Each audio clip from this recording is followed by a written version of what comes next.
kita ayah sasaha, ya. Tidak ada siapa-siapa, satu pun tidak ada orang, ya. Maka kan disebutnya apa? Baka. Maka itu dulu disebutnya baka. Baka itu apa? Baka yabki. Baka yabki itu menangis. Jadi kalau orang lewat ke sana pasti menangis, otomatis mati, akan mati. Jadi kalau orang lewat ke sana, harapan hidup sudah kecil. Makanya disebutnya baka, mati, ya, menangis. Orang kalau lewat sana akan mati. Tapi ketika ada air di sana yang ditemukan, bagaimana Allah Subhanahu wa taala membuka pintu rezeki yang luar biasa. Nah, kemudian ini kenikmatan yang sering kita lupakan juga. Ya, bukan hanya orang Quraisy yang diingatkan oleh Allah, tapi kita.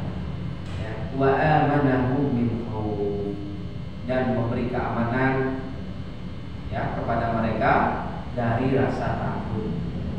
Ya. Maka yang tandus dan kering tidak menjadi penyebab mereka kelaparan. Bahkan mereka jadi saudagar. Abdurrahman bin Auf terkenal sebagai sahabat yang paling kaya. Utsman bin Affan itu dari orang-orang Mekah. Bisnisnya luar biasa. Ya. Kemudian Nabi Ibrahim alaihissalam pernah mendoakan Makkah yang dulunya tandus, Baka, tadi sebutnya Baka, menjadi kota peradaban. Kata apa kata Nabi Ibrahim diabadikan oleh Allah Subhanahu wa taala? Rabbi ja'al hadza baladan aminan warzuq ahlahu minan thamarati man amana billah wal yawmil akhir. Ya Allah, ya Tuhanku, jadikanlah negeri ini negeri yang aman, dan kasihlah penduduknya dari at-thamarat, dari buah-buahan, bagi mereka yang beriman kepada Allah Subhanahu wa taala. Makanya hadirin rahimani wa rahimakumullah, ya, kalau kita renungi, ya, kita renungi bahwasanya kita ini bisa makan tiap hari. Kita bisa makan tiap hari. Ya, bahkan serangga saja, cicak yang menempel di tembok, burung yang kita tidak pernah berpikir bahwa ini burung pergi pagi-pagi pulang bisa makan. Bahwasanya siapa yang memberikan itu? Allah Subhanahu wa taala. Kita kalau berpikir, ya, kita bisa makan. Walaupun memang ekonomi sedang tidak bagus, misalkan dari tahun ke tahun sampai sekarang ekonomi ini kan Indonesia keberapa? Tapi kita masih diberikan makan oleh Allah. Kemudian yang kedua, kita diberikan rasa aman oleh Allah Subhanahu wa taala.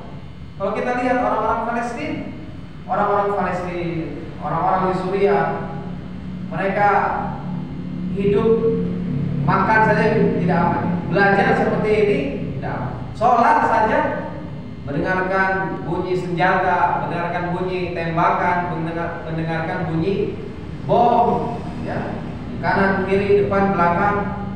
Bagaimana mereka tidak merasakan ketentraman? Makanya, ya, keamanan itu merupakan kenikmatan sendiri. Orang yang banyak harta, tapi kalau merasa dirinya tidak aman, maka tidak akan tentram hidup. Ya. Selalu takut, hingga rasa takut di rumah ya, mau disimpan di bank ya atas teh, bakal melayang. Ya. Kalau disimpan di bawah kasur nanti ada rampok. Ya. Ada juga kan tetangga saya dulu itu ya menyimpan uang di bawah tanah, bawah tanah. Maka ketika diambil sudah sepotong ya uangnya, karena dimakan oleh binatang-binatang yang ada di tanah. Makanya keamanan adalah merupakan kenikmatan tersendiri. Kata Rasulullah alaihissalam, man asbaha minkum aminan fi sirbi ma'afi bi jasadi innahu quti yaumihi fa ka'annama hizat lahu dunya bi asli.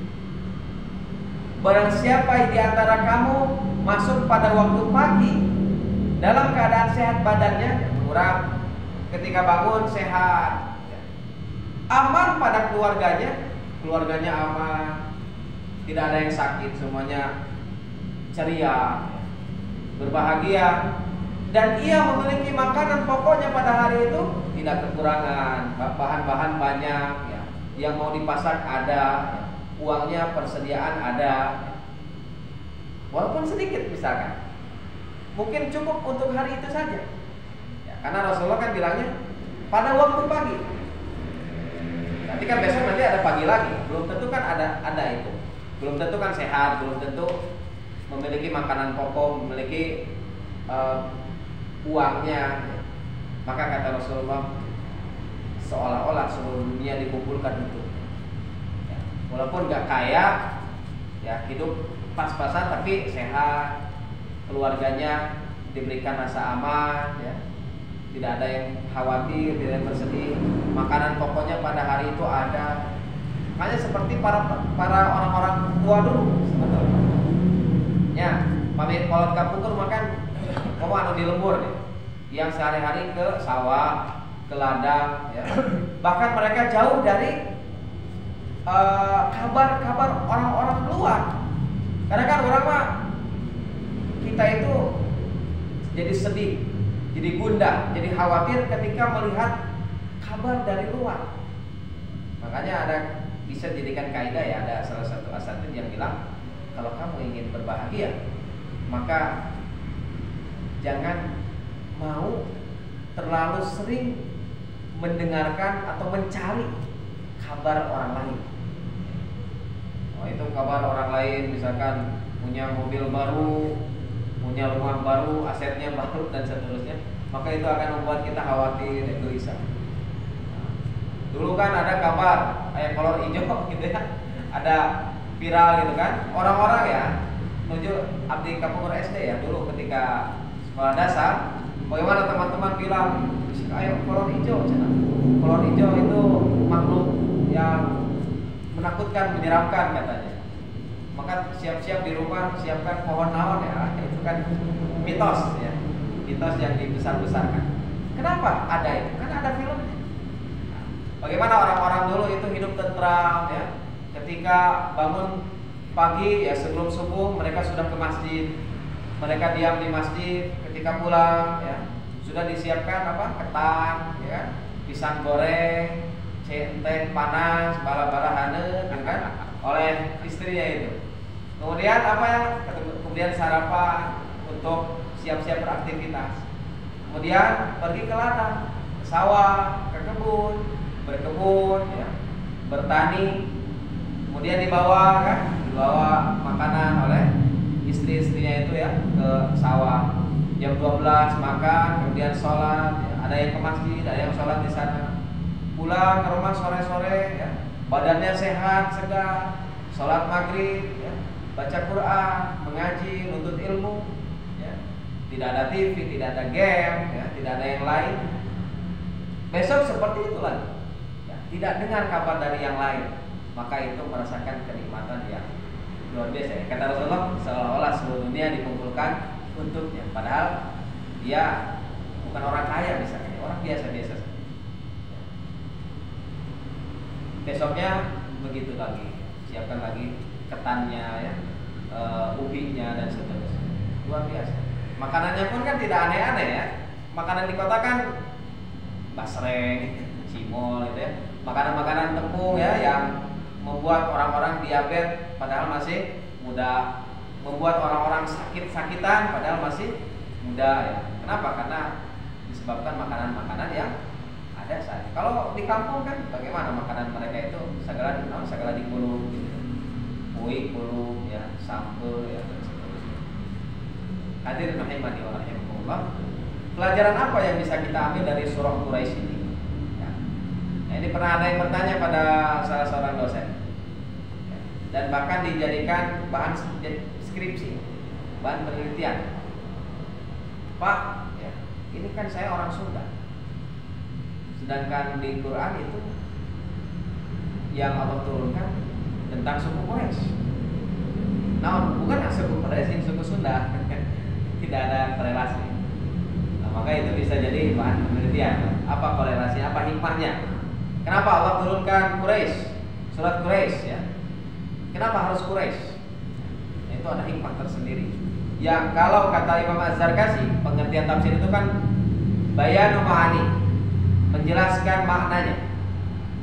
Wa ikhraju ahkamihi wa hikami, dan mengeluarkan hukumnya, hukumnya halal, hukumnya haram, hukumnya wajib, hukumnya sunnah atau apa, dan mengeluarkan hikmahnya. Nah, maka perkara makna ulama yang mumpuni mereka lah bagian itu.